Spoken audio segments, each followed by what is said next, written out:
তোমারে জন্ম দিয়ে হ্যাঁ কি পাপ করছে আজকে তুমি এনে নাচানাচি করবা হের বুহের উপরে হরায়া? কি অন্যায় এটা করছে তোমার জন্ম দিয়ে জবাব দাও। নানা নানির মাধ্যমে আমরা এখানে যারা যারা অনেকে তো বয়সে অনেক ছোট, আমার ছোট ভাইয়ের মতো এই হিসাবে তুমি করেও বলি, এখানে যারা আসো তোমাদের অনেকের হয়তো মা নাই, অনেকের বাবা নাই, বা মা বাবা থাকলেও অনেকের দাদা নেই, অনেকের দাদি নেই, দাদা দাদি থাকলেও হয়তো নানা নাই বা নানি নাই, এরকম আমাদের আছে না? তারা এখন আছে কই? মাটির নেছে। উত্তর কি? মাটির নেছে। তো মাটির নেছে যে তোমার বাবা শুয়ে রইল, তোমার মা শুয়ে রইল, তোমারে জন্ম দিয়ে হ্যাঁ কি পাপ করছে আজকে তুমি এনে নাচানাচি করবা হের বুহের উপরে হরায়া? কি অন্যায় এটা করছে তোমার জন্ম দিয়ে জবাব দাও। যদি বলো তোমার মা বাবা আছে মরে নাই, তোমার দাদা দাদা যে তোমার জন্ম দিল, তোমার বাবার জন্ম দিল, কি অপরাধ করছে তোমার জন্ম দিয়ে বলো? কি দোষ করলো সে তোমার জন্ম দিয়ে? আজকে যে তুমি এখানে লাইতেছো ফালাইতেছো, এই প্রত্যেকটা ফালের কারণে যে সে শাস্তি ভোগ করতেছে এটা তুমি জানো? তোমার বাবার কবরে যে শাস্তি হইতেছে এটা তুমি জানো? তোমার মার কবরে যে শাস্তি হইতেছে সেটা তুমি বুঝো? তোমার দাদা দাদির কবরে যে শাস্তি হইতেছে সেটা তুমি বুঝো? আজকে তুমি এনে দাঁড়াইয়া ফালাইতেছো না বাবার কবর পাশেই, মার কবর পাশেই, দাদা দাদির কবর পাশেই। এমন দিনের অপেক্ষা তুমি করো যেদিন তুমি মারা যাইবা, তোমার সন্তান তোমার মুখের উপরে খাড়িয়ে ফেলাইব, তোমার মুখের উপরে দাঁড়ায় ফেলাইব। কারণ তুমি যা করছো তুমি ততটুকু পাইবা, তার চেয়ে বেশি আশা করতে পারো না। কি সন্তান তুমি?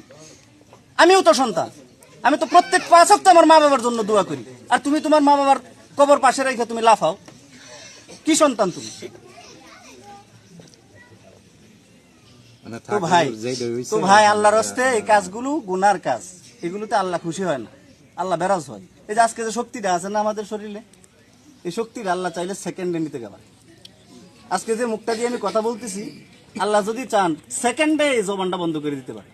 কারণ এই জবানটা আমার হুকুমে চলে না। তো আমার মতো অনেক মানুষ আছে জবান ঠিকই আছে, বলতে পারে না, করে খালি আছে না?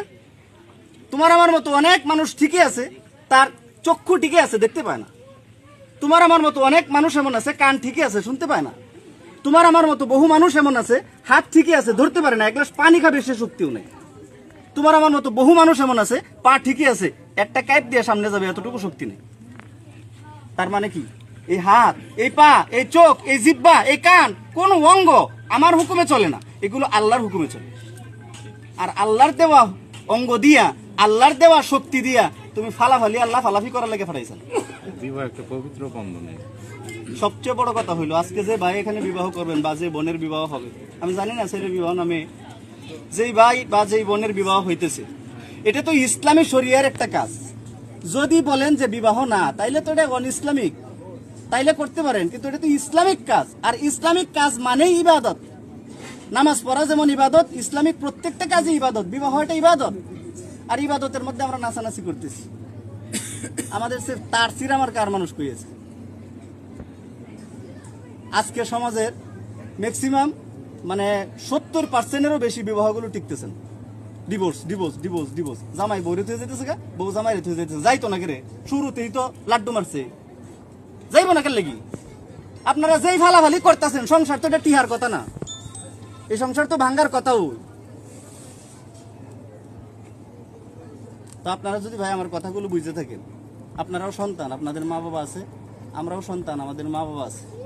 আমরা মুসলমানের ঘরে জন্ম নিয়েছি, আমরা মুসলমান, এক আল্লাহ বিশ্বাস করি, পরকাল বিশ্বাস করি, কবরে যেতে হবে এটা বিশ্বাস করি।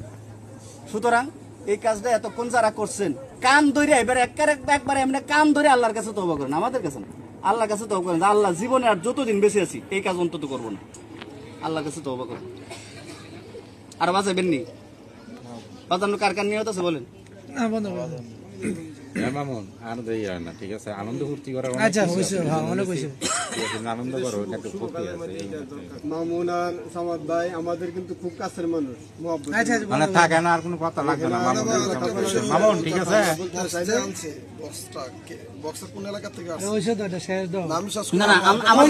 আমাদের দেশে এখন বক্সের মালিকরে বলতেছে, না না বক্সের মালিকরে বলতেছে, আমাদের মালিককে না, যদি না এই কথা পৌঁছে দেওয়া, কমপক্ষে আমাদের এই সমাজ যেটা আছে দড়িপাড়া উত্তর সীমান্তের ভিতর, আমাদের এই সমাজের মধ্যে, সমাজের পক্ষ থেকে এই এলাকায় বক্স বাজানো, গান বাজানো একেবারে নিষিদ্ধ। অতএব বক্সের মালিক যাতে দড়িপাড়া কোনো বক্স দিতে হলে যাতে বুঝে শুনে দেয়। কারণ কোনো ঘটনা ঘটে গেলে জনগণ এসে পুরা পুরা লেবার আরেকবার থেকে যদি আপনারা বক্স, যারা বক্সের মালিক আছেন, বক্স দেন, আপনাদের বক্স দেওয়া হবে না, বক্স আটকা দেওয়া হবে ডাইরেক্ট। গানের অনুষ্ঠানে বক্স দিলে আমরা আপনাদের বক্স একবারে সোজা বন্ধ করে দেবো, আপনাদের বক্স নেওয়া যাবে না। আমি নিজে বললাম আপনাদের বক্স আমি দিব না, দেখবো না। ঠিক আছে, এটা আমরা সব মামুন তো জায়গা ঠিক আছে। জি ভাই।